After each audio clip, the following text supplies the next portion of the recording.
Hello everyone, I'm BC Begley, and these are your news headlines for November the 14th of 2022. The CIA chief meets Kremlin spy chief and warns against nukes.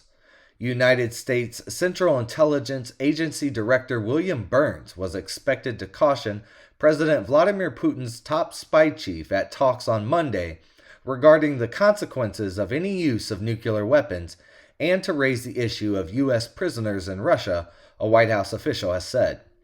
Nancy Pelosi says members are urging her to consider House leadership again. House Speaker Nancy Pelosi said on Sunday her congressional colleagues are encouraging her to run for another term as Democratic leader. Mike Pence says that Trump's words on January the 6th, quote, endangered me and my family and everyone at the Capitol.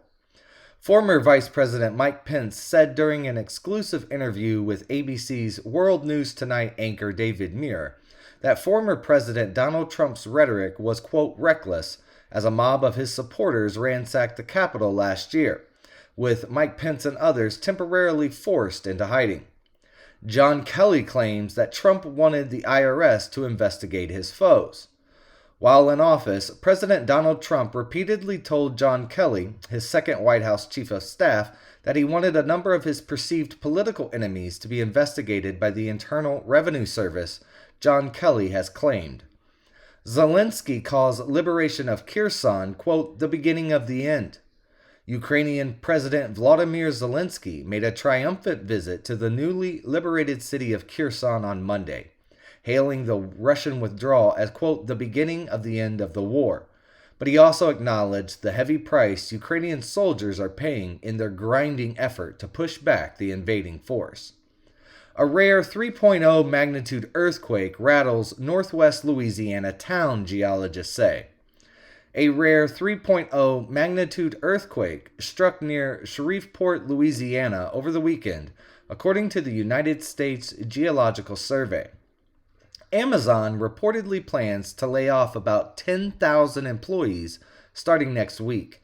Amazon is planning to lay off approximately 10,000 employees in corporate and technology roles beginning this week, according to a report that was released by the New York Times. Benjamin Netanyahu secures mandate to form new Israeli government despite corruption charges. Israel's longest-serving leader, Benjamin Netanyahu, secured a mandate today to form a new government despite still being on trial for corruption charges. New poll reveals a record low 7% of voters view Mitch McConnell favorably. Senator Mitch McConnell's favorability has hit a record low, according to a Civics poll released on Monday. Just 7% of voters view McConnell favorably, while 81% view him unfavorably. Among the Republican Party, only 18% of Republicans approve of McConnell. 61% of Republicans disapprove. University of Virginia shooting, ex-football player suspect in custody, victims ID'd as former teammates. Police confirmed the University of Virginia student shooting suspect Christopher Darnell Jones Jr. is in custody. During a press conference on Monday, UVA Police Chief Timothy Longo was interrupted and then thanked a captain for notifying him that Jones had been taken into custody somewhere off campus. 4 University of Idaho students found dead in home outside campus in what police are calling a homicide. A homicide investigation is underway after 4 University of Idaho students were found dead Sunday at a home just outside the campus, police and the university's president said. The United States Supreme Court allows January 6th committee to subpoena Kelly Ward's phone records. The United States Supreme Court on Monday declined to block the release of Arizona Republican Party Chair Kelly Ward's phone records to the House committee investigating the January 6 riot at the United States Capitol. Turkey says Istanbul bomb suspect is Syrian national with ties to Kurdish groups. The woman detained under suspicion of carrying out the deadly bomb blast in Istanbul on Sunday is a Syrian national who was trained by Kurdish militants, according to Turkish authorities.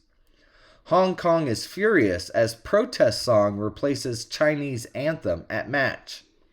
Hong Kong's government has condemned organizers of a rugby tournament in South Korea after a democracy protest song was played instead of the Chinese national anthem before the territory's team played a match. Germany is open to trade with China, but we're not stupid, Vice Chancellor says. Germany is open to strengthening ties with China, but is not, quote, stupid, according to the country's economic minister and Vice Chancellor. The comments came after German Chancellor Olaf Scholz made a controversial solo trip to China to meet President Xi Jinping. Modi to highlight India's stand on food energy security at the G20. Prime Minister Modi will outline New Delhi's perspective on food and energy security, health, and digital transformation at the G20 summit in Bali, which will see Indonesia handing over the presidency of the grouping of the world's 20 largest economies to India. Sledgehammer execution of Russian mercenary who defected to Ukraine shown on video. Russia's Yevgeny Prigozhin, a close ally of President Vladimir Putin, said on Sunday that a former mercenary who was filmed being executed by a sledgehammer blow to the head after changing sides in the Ukrainian war was a traitor. Tens of thousands of protest Mexican president's electoral reform plan.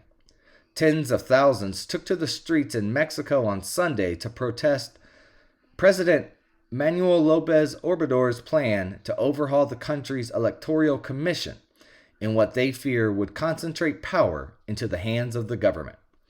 Guys, all the links for the articles I have covered in this video can be found in the description below. Also, don't forget to like and subscribe. And you can find me on my website at bcbegley.com. And I apologize for mispronouncing or butchering anybody's name in this report. See you guys later.